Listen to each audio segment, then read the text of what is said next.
Hey, welcome back to this week's episode. I am Chad Owen. This is my sidekick, Caleb North, and we haven't done this in a while where we've introduced each other, but I really miss making fun of him when I'm doing that. So we are gonna institute that again. We have retired Boy Wonder. He is now graduated to puberty aggressive teen. Oh my Okay, gosh.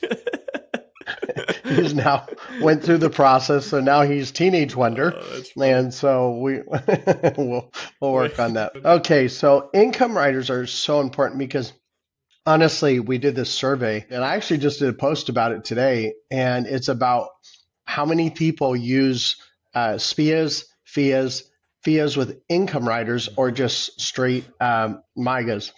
And I'll tell you, it surprised me. It really did, because out of this, there's basically 75% of people, actually more than that, it's almost 80% used either a MIGA, a FIA, or a SPIA, which is interesting to me because 21% used an FIA with an income rider. And that is disturbing to me, quite frankly, because when you have the vast majority of people that are concerned about outliving their income, why is only 21% using income riders? Mm-hmm. And I can tell you, I know why part of this is with these high illustrated rates, they can say, hey, we can get you something without a fee in it. And look how well these have done. And you can pull out 6% or 7%, and you're not going to touch your principal. Mm-hmm. And we know that's not true. Right. We know we can't be using current index strategies and performance to dictate what's going to happen in the future. And I think that's concerning, because if we have a couple bad years where again is 0% return, and you sit there and you go, okay, wait a second, well, they still took out their 7%, what is going to happen? And then if we're using the MIGAs that are 3 or 5 year MIGA, and we're saying, oh, well, hey, you're pulling out 5.5%, what happens at the end of that 3 or 5 or 7 year MIGA? You don't know. It's just concerning to me. Yeah, it's so concerning to me, because the reality is, I think it, and I can't remember the exact numbers, quote me if I'm wrong on this, but it's like 60 to 70% of retirees are more concerned about outliving their income than they are death.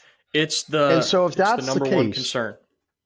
yeah, so if that's the case, why is only 21% of the poll? Now, granted, it's a decent sized poll, and it was annuity specific. I mean, these are people that write annuities. So Mm-hmm. I actually think this poll carries a lot of weight. Yep. And I think we need to address this issue because, and here's my thought process. I think why a lot of times agents do that is, number one, and I once again share this on the LinkedIn post, they don't do clear fact finding. They don't find out that, hey, you know what? Like yesterday, a client I met with, basically she made $1,000 a month in Social Security. He made $3,000 a month in Social Security. He made $4,000 a month in pension. $8,000 a month. They require $5,000 a month to live off of. Mm-hmm. Okay, everything sounds great, right? $3,000 surplus, not including minus taxes, $3,000 a month in surplus. But if he dies, the pension had 0% survivorship. Yep. That means that 4,000 is gone. The lower of the two Social Securities gone. So that means now they're $5,000 a month in expenses. She only will be making $3,000 a month to live off of. It's crazy. Yep. And he was not a super healthy person. So most people would sit there and go, hey, look at this indexed annuity. Look how well it's performed. You can pull out 6.5% or 7%, and you're never going to run out of your principal. Crazy. We know that's not true. Yep. And yeah, well, there's my rant. I agree. The way that I approach the income rider part of the conversation and why I think they're so relevant is I think they have such benefit that they have all but made annuitization obsolete. I think that the number of cases that need to annuitize their policies are so slim and few and far between that the income rider benefits wise is far superior to annuitization. And so it's made that almost an irrelevant concept. So the idea of 20 something percent of them using SPIAs, there's no way that mass number of people, how many was it? 20% SPIAs? I don't. Only 4% for SPIAs. Oh, 4 said SPIAs. 24%. Yeah, 24% for MIGAs. Okay. Yeah. Okay. Well, that makes me feel a little better, but still. Oh yeah, yeah, 4% for SPIAs, which once again, why are people still using SPIAs unless the person's under the age of 59 and a half? That I Under the get. age of I 59 mean, and a half. If mhm, it's an inherited IRA, but there are still indexed yeah, annuities that are sensitive to that. So you don't have to necessarily yeah, annuitize that. You could end up with more total withdrawal in certain products that are yeah. allowed to take inherited IRAs post 2020. There's alternative options. Um, There are. but I agree. But And I I do still think, don't run into a lot of people. A lot of my inherited IRAs are still before 2020. It's interesting. not that common I get someone that passed away in the past 3 years. So but if they did, of course, we've got to abide by those rules that are out now. Right. Right. But I do think that in this day and age, when you've got corporate pensions as few and far between Hmm. as they've been in decades, um, Yeah. you've got people where really their only quote unquote guaranteed stream of retirement income is Social Security, Hmm. and that is never has never been designed to be the sole source of retirement income. So It I, hasn't, yeah, but people are kind of thinking that. I had someone the other day because you talk about the surveys for Social Security. Well, what would happen if we just would have put our money into something back in the day instead of putting into Social Security? Well, that's true. I mean, that would be good, but the reality is most people are not disciplined enough to take that withdrawal. yeah. So the pensions of the day, the Social Security, that still provides the income without having them think too much about, you know, uh, how much do I have to draw out? Yeah, it's true. You know, Yeah, I joke that Social Security is the federal government's legal pyramid scheme. Um, oh, we can't say that one too loud. Now I we're know, both right? dead. Thank you. We're gonna end Yeah. up in someone's suitcase now because you had to say something like that. Way to go.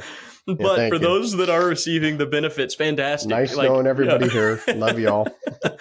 get your benefits, enjoy it. But the way that I like to approach this conversation with agents, Chad, and the way that I actually encourage agents to approach even just the annuity conversation with clients Hmm. is as an income conversation, even Hmm. before a client says that it's necessarily needed. And it's because of the demise of corporate pensions, how rare they are now, Yeah. and the fact that now clients have 401ks, IRAs, 403bs, TSPs, whatever their retirement account is, and it's this big chunk of money that they don't know how much they can take, for how long they can take it, and at what frequency. They don't know how long they're going to It's live. It's interesting too, though, because we go back to the 401ks. It's amazing to me how many people have a large 401k and then think they know how to manage it once they get out of that, but they have no other assets anywhere else. This really just kind of like right now just hit me. And trust me, I'm going to use this point from here on out. But if you sit there and you're talking to someone who has $1 million in a 401k, Mhm. and they think they can manage it, but they have very little savings. They have very little IRAs, no self-managed money. What makes them think they can manage it once they're out of there? Because Yeah. 401ks are literally kind of let it ride type deal. So think about that when you're talking to your clients. Yeah, absolutely. It's funny. I was helping an agent with a case literally this week where we had a hair under $100,000 in an IRA. We had about $5,000 in emergency funds and savings in a Hmm. $1.1 million 401k. Wow. Yeah, and Where's it's this client? What's their name? yeah, right. We're gonna try and put as much as we, and she understands the benefits of the annuity. She's got a Hmm. surplus of income, but she still wants more Hmm. guaranteed lifetime income. Imagine that. Okay, this Yeah. agent's dealing with this lady. She's getting $800 a month surplus on her Social Security compared to her expenses, and wants to leverage half a Hmm. million dollars of that 401k into a product that's going to guarantee more lifetime income. And the thought process is lifestyle, like you've talked about God, before. could you imagine though how her life is going to change by the extra money she'll get per month? Oh, totally. I mean, And not that's have the to worry stuff that's about super it being exciting to there. me. Yeah, never have to worry about it. Mhm. Never have to worry about it. But I've been looking at this post there, and I know we're going to be talking about this, but a couple things I was thinking about is why don't people use more income riders? And the reality, I think, number one is incomplete fact finding. Mhm. I don't think agents really do the full like I said, the person makes 8,000, but if he passes away, $5,000 a month goes away. Mm-hmm. That's a massive income need. You just look at the current circumstance, and if you're not doing a complete fact finder, you're never going to know that. What are their projected future expenses? We know inflation. We know, and then we also have to remember too the lack of understanding of income riders. An income rider is not just for income. Yes, it's all counted as income, but income isn't necessarily just pay bills. I've shared this before. I had these two clients, 76 years old, and their idea of traveling at 76 years old is still backpacking Europe. That's what they do. They get on trains, they get on planes, they get on taxis, they get on whatever, the local buses. All they do is backpack Europe. So I asked them, I said, what do you got? And they had a ton of money. They had over $1 million. I said, what do you guys do next year? And he said, well, we don't know. I said, how do you not know? And they said, because we don't know how our stocks are going to do. And that's where we took 800,000. We left plenty of emergency funds and savings. We took 800,000. We created an income stream purely for their travel. Yep. So when I delivered that policy, I said, where are you guys going next year? They had it all laid out where they're going. And because they know even next year, if the market tanked after that, the following year, that's their base. That's their base, what they could use to travel off of. Yep. And then I also said, hey, if there's a long-term care issue, of course, now you're not traveling as much, but now you can use this income to help cover some long-term care expenses. That's exactly right. And so we have to understand that income riders are not just used for income. It's lifestyle, it's legacy. And when I say legacy, I mean living legacy.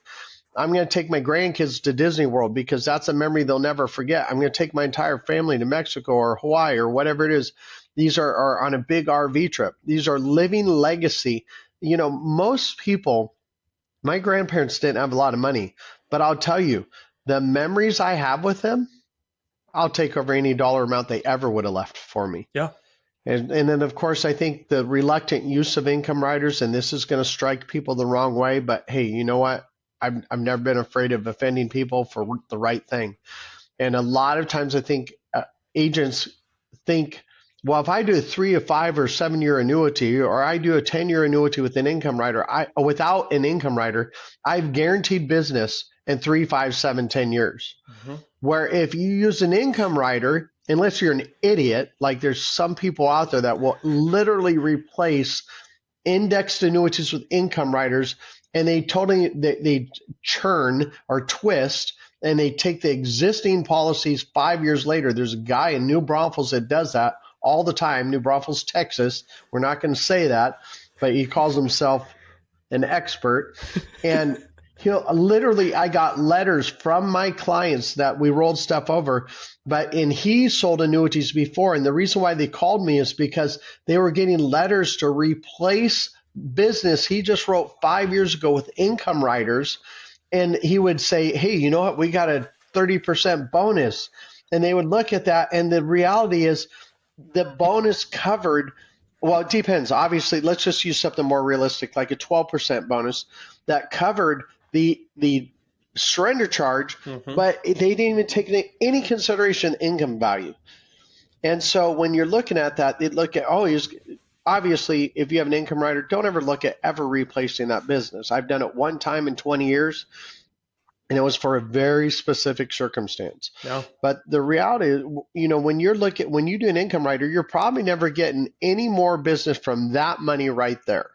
Sure. And so I think often people think, hey, you know what? If I don't use an income rider, then I have future business. And I don't like that. I agree. I want to hop back to the fact-finding portion of that, and actually go back to fact-finding, but I want to go back one step before and talk about, for me, why I think the need for the income rider is so prevalent, and I'll be quick about it. Like I said earlier, please do, because the corporate pensions aren't there, so people have typically one source of guaranteed retirement income. Yeah, and I'm not talking rental income. I'm talking about guaranteed retirement income, and you can make an argument that even Social Security is not necessarily guaranteed. Those things can change. We don't know what that's going to look like down the road. I agree, it's unlikely. Yeah, unlikely. So we'll call it a guaranteed retirement income stream. But that point being, that's typically people's only source of guaranteed retirement income.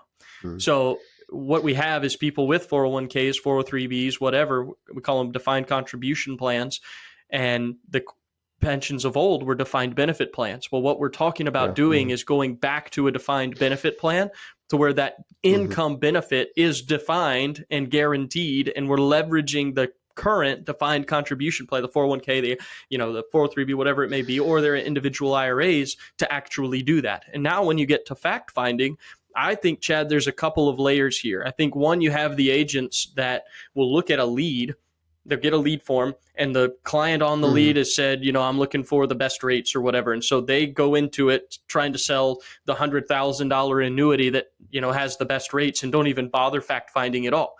And then the next layer you have are those that will ask the questions. Maybe they'll do some fact finding, but they don't go layers deep enough to actually figure out what the need is. And then you have the third layer there where they are asking the questions, they're doing the fact finding, they're going to the depths, but they're asking the questions the right way. And this is huge for me when it comes to the income piece. If you as an agent ask a client, is this a plan for income or accumulation? They are going to give you an answer to that based on their understanding of income and accumulation. But you can't be certain. And most of the time they're going to say, if you ask it that way, most of the time they're going to say accumulation. Exactly, because they don't necessarily understand the way income works in annuity products, and accumulation is a lot more familiar to them. And so they may be coming into it with the mindset that I need to try to grow these retirement accounts as much as I can so that I can make systematic withdrawals and call that income. Okay. The way you pose the question is way better. That reminds me, it is. Do you want to plan for living or do you want to plan for dying? I mean, that literally tells them, well, of course I want a living plan. Well, the only way to have a living plan is to have the income. That's really what it comes down to. Remind me, Caleb, for our webinar that we have a webinar once a month for any of our agents that are basically they sign up for the Pro Plus, Inner Circle, and it's very important. If you're not part of that, you want to be a part of that. You want to sign up because there's some things that we talk about that we don't talk about on the podcast. And Caleb, remember that thing I told you that I ask people now, remind me for the webinar we have coming up next Friday to use that saying. Yeah. But I'm not going to share it here, but if you want to sign up, go to rragentsacademy.com and sign up because it's a doozy. It literally has changed. I just got a deal. The guy was going to go with a MIGA. And so we're doing 100,000 a MIGA. And then I'm sitting there closing everything. He goes, you know what? Can we go ahead and write that other application for another 100,000 in the income producing one that we're talking about? And I'm like, sure. Well, he just called me today and he goes, you know what? I think I'm going to probably liquidate more. And can we just do 200,000 in that, the income producing product? And I said, absolutely. I mean, you're never going to, no. Yeah. I mean, he had plenty of money in 100. emergency funds. And savings. Yeah, exactly. Sorry, we're closed now. You missed a shot. That's it. But, you're right. We've got to ask this from the standpoint of, good salespeople can phrase a question in any way they want the answer to be. And I think we have to be really careful on how we do that because we got to make sure we're getting the information that we need to make the best decision for the client. Yeah. And the way that you word that, is this a plan for living or is this a plan for dying? You're getting to the purpose of the money, avoiding their preconceived notions about how either of those happens. Because here's the reality. Correct. They could assume that the way that they need a living plan is by way of accumulating tons and tons of money and then withdrawing it. Okay? Yep. But they understand what a plan for living or a plan for dying is. They may not understand what accumulation versus income actually looks like in practice. So they answer it based on incorrect preconceived notions. And that doesn't set you up. I guarantee you, agents, if you're asking clients, is this a plan for income or a plan for accumulation? And and you got a bunch of accumulation answers, and Chad were to come in behind you and ask them, is this a plan for living or a plan for dying? And they said, is a plan for living, you would win every single one of those cases, and the agent would be out on the deals. Yep. That happens so many times. I get a deal from someone who asks the question that way and they go, well, accumulation. I said, what good is an accumulation? I mean, you need income. So if you want to plan for living, then we need to figure out something with income, not accumulation. Accumulation's the side thing. Is accumulation important? Absolutely. But if you have something that you're thinking is accumulation and you think you can make some sort of hypothetical guarantee, which is an oxymoron, you can't do that. Hmm. I'm telling you, it will increase your business. So many people ask me, Chad, how do you write so much business? And it's because I solution-based sell. Everything I do is a solution to a problem. Yep. That's what it comes down to. Yeah. So I think that pretty much we wrapped this one. Holy cow, we went a little long on this one, but Can I add one more people thing? like I it. tend to do this.